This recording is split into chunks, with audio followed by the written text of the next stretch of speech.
Hi guys. So today we're going to start out with a little lesson on how to properly put on a rope halter. This is Copper. He's been with me since he was about 5 months old, and he's going to be 5 in October, so he's been with us for a long time, so I started him.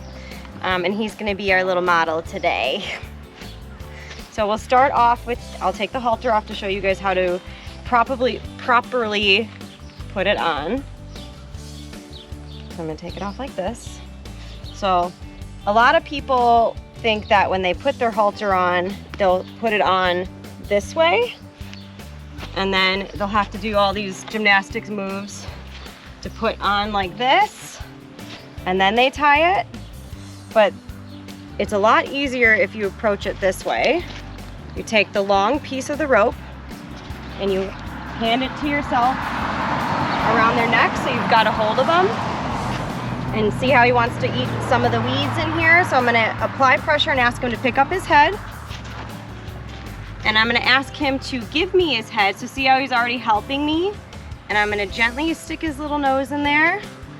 And I'm going to bring it around and I'm going to tie it.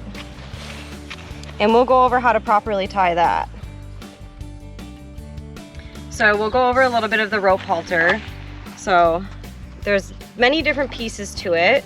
So the short piece with the two pieces like this between the knots, that's where their nose goes in. And you want to make sure none of this is twisted, so when you look at it, it looks like this.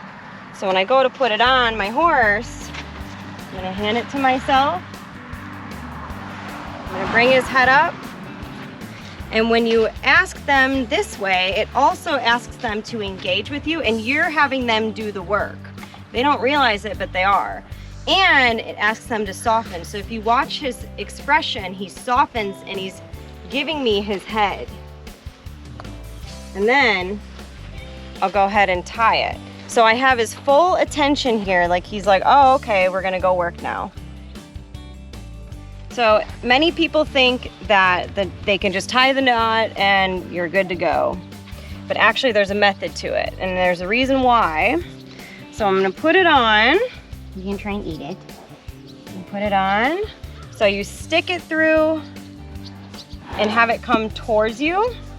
And it's really important to have it in the correct spot on their face, because the bone in their face starts out thick and gets really, really thin down here. So if you see halters that are down here, if the horse were to panic and take off or pull back, they could actually break their nose. So you want it in like the sweet spot. So I say it's about like right on the bridge of their nose right here. And so when you do it, you can kind of adjust it a little bit like this, get it in that nice correct spot. And you can have it up here right behind his ears, and you can push it with your thumb and have it come towards you and bring it back towards his butt. And I always say you want to make like a P. So it's the P coming down, and put it behind the halter, through and away from his face. So you'll see some people have it facing this way when they tie it, and when they move it actually can hit their eye. And sometimes if your halter is too long, you can kind of just tuck it in and wrap it around so that when you're working them, it's not gonna swing around and hit them. But see how this fits nicely on his face? It's really important to have a properly fitting halter for your horse so that you can communicate what you want effectively.